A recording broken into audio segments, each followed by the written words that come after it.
طیب Erdogan سچا قومی hero. مظلوم فلسطینیوں کے حقوق کے لیے نہایت توانا آواز اٹھانے اور ان کی مدد و حمایت کی شاندار کوششوں سے مسلمانوں کے ہیرو بننے والے ترکی کے صدر جناب رجب اردوغان حالیہ سیاسی بحران میں سرخرو ہوئے۔ عوام نے انہیں جس محبت و الفت سے نوازا، اس کی ایک وجہ ان کی اسلام سے والہانہ محبت ہے۔ قوم کے لیے دن رات تگ و دو کرنے والے اس ہیرو کی زندگی اور کارناموں پر ایک نظر، جس نے اپنے دور حکومت میں IMF کا 23.5 ارب ڈالر کا ملکی قرضہ زیرو کر کے IMF اور ورلڈ بینک کو قرضہ دینے کی آفر کر دی۔ لادین ملکی تعلیمی نظام کو اسلامی بنانے کے لیے اصلاحات کی۔ نتیجتاً جن سکولوں میں طالب علموں کی تعداد 65,000 تھی وہ 8 لاکھ تک پہنچ گئی۔ ملکی یونیورسٹیوں کی تعداد 98 سے بڑھا کر 190 کر دی۔ 12 سال کی عمر سے قبل قرآن پڑھنے پر پابندی ختم کی اور تمام سکولوں میں قرآن پڑھانا اور دین کی تعلیم دینا لازمی قرار دے دیا۔ مسجد اور سکول کے 100 میٹر احاطے میں شراب کا اشتہار بھی ممنوع قرار دیا۔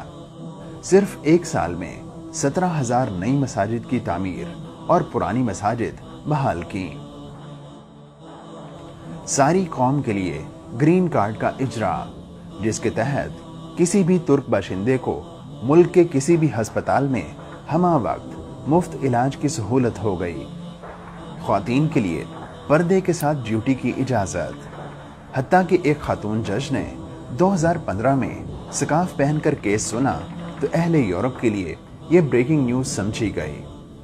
سودی بینکوں کی بجائے زراعت اسلامی بینک کو ترجیح دے کر عوام کو سیدھی راہ دکھائی۔ 2002 میں زر مبادلہ کے ذخائر 26.5 بلین ڈالر تھے، جو 2014 میں 150 بلین ڈالر تک پہنچ چکے تھے۔ 12 برس میں ہوائی اڈوں کی تعداد 26 سے 50 کر دی۔ صرف سیاحت سے حاصل ہونے والی سالانہ آمدن 20 ارب ڈالر ہے۔ 2002 سے 2011 کے درمیان ترکی میں 13,500 کلومیٹر طویل سڑکیں بنائیں۔ 2009 میں ترکی میں تیز رفتار ریل گاڑیاں چلنے لگیں۔ 1,076 کلومیٹر لمبی نئی ریلوے لائنیں بچھائیں۔ 5,449 کلومیٹر کی مرمت کی۔ تعلیمی بجٹ 7.5 ارب لیرہ سے بڑھا کر 34 ارب لیرہ ہو گیا۔ استنبول کو pollution free, crime free, mafias free اور رواں دواں ٹریفک والا شہر بنایا۔ پانی، بجلی اور گیس کی لوڈ شیڈنگ ختم کی اور بلوں میں بھی نمایاں کمی کی۔ ترکش ایئر لائن یورپ کی بہترین اور دنیا کی 7ویں بڑی ایئر لائن بن گئی۔ ناپ تول میں کمی، ملاوٹ اور ذخیرہ اندوزی ختم کر دی۔ 2011 میں ان کی پارٹی نے 49.83% ووٹ لیے۔ یہ ہیں وہ کارنامے جن کی بدولت آج کا ترکی اسلامی دنیا کا لیڈر بننے جا رہا ہے۔ انہی سنہرے کارناموں کی بدولت آج طیب اردوغان عوام کے دلوں میں بستا ہے۔